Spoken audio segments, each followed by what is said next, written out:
अक्षय Shinde encounter पोलिसांनाच भोवलेलं आहे। कोर्टाचे पोलिसांवर गुन्हा दाखल करण्याचे आदेश कोर्टाने दिलेले आहेत। अक्षय शिंदे याच्या वडिलांनी याचिका दाखल केली होती आणि यावरती कोर्टाने हा महत्त्वपूर्ण निर्णय दिलेला आहे। कोर्टाने पोलिसांवरच गुन्हा दाखल करण्याचे आदेश दिलेले आहेत। तर अक्षय शिंदे यांच्या वडिलांनी ही याचिका दाखल केली होती। या प्रकरणी उच्च न्यायालयाने मोठा आणि महत्त्वाचा निर्णय दिलेला आहे। अक्षय शिंदे एन्काउंटर प्रकरण पोलिसांनाच भोवल्याचं पाहायला मिळतंय।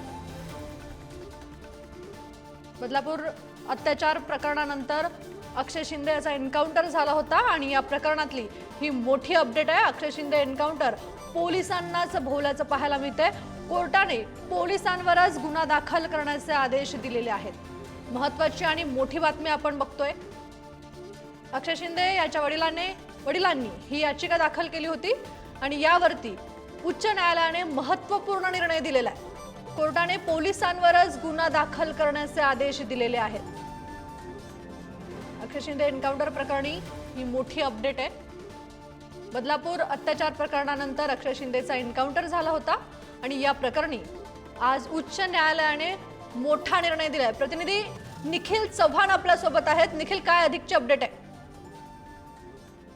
नक्कीच आपण पाहिलं तर अक्षय शिंदे एन्काउंटर प्रकरणात याआधी देखील अनेक वेळा सुनावणी आहे ते उच्च न्यायालयामध्ये पार पडलेली आहे आणि याच सुनावणीच्या दरम्यान अक्षय शिंदे याचा जो एन्काउंटर झाला या संदर्भात अनेक प्रश्नचिन्ह आहेत ते उद्भवण्यात आलेले होते, उभे आलेले होते। त्यावरून हा खटला संपूर्णपणे सुनावणीसाठी असताना आज हायकोर्टामध्ये महत्त्वाची सुनावणी झालेली आहे आणि त्याच्यामध्ये अक्षय शिंदे प्रकरणामध्ये संबंधित पोलिसांवरती कारवाई करण्याचे आदेश आहेत ते मुंबई हायकोर्टाकडून देण्यात आलेले आहेत। या संदर्भात एक विशेष समिती देखील गठीत करण्यासाठी सांगितलेली आहे। मुंबई गुन्हे शाखेचे सहआयुक्त लक्ष्मी गौतम यांच्या माध्यमातून ही जी समिती आहे ती दाखल करण्यात आलेली येणार असून या संदर्भात सर्व जो अहवाल आहे तो देखील हायकोर्टामध्ये देण्यासाठी सांगण्यात आलेला आहे। त्यामुळे या सर्व प्रकरणाची चारही बाजूने चौकशी आणि चारही बाजूने अहवाल तयार करा असं जे हायकोर्टाकडून आता सांगण्यात आल्याच्या नंतर या प्रकरणामध्ये अक्षय शिंदेला घेऊन येणारे सर्व जे काही पोलीस अधिकारी 2 अधिकारी होते त्यासोबतच कॉन्स्टेबल होते त्यांची आता चौकशी या माध्यमातून होणार आहे। निखिल, यापूर्वी सुद्धा हायकोर्टाने अशाच प्रकारचे आदेश दिले होते। यानंतर राज्य सरकारने स्थगिती आणण्याची मागणी केली होती आणि पुन्हा आता उच्च न्यायालयाने हे आदेश दिलेत।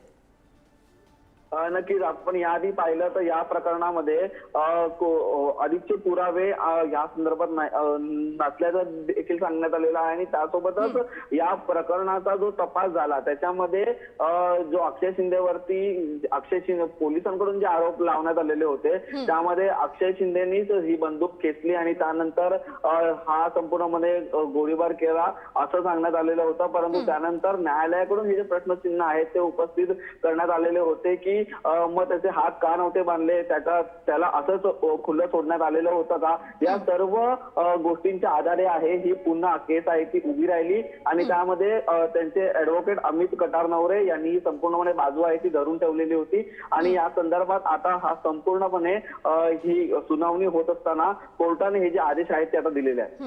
नक्कीच निखिल, अधिक अपडेट घेत राहू। तुर्तास धन्यवाद तुम्ही दिलेल्या या माहितीसाठी।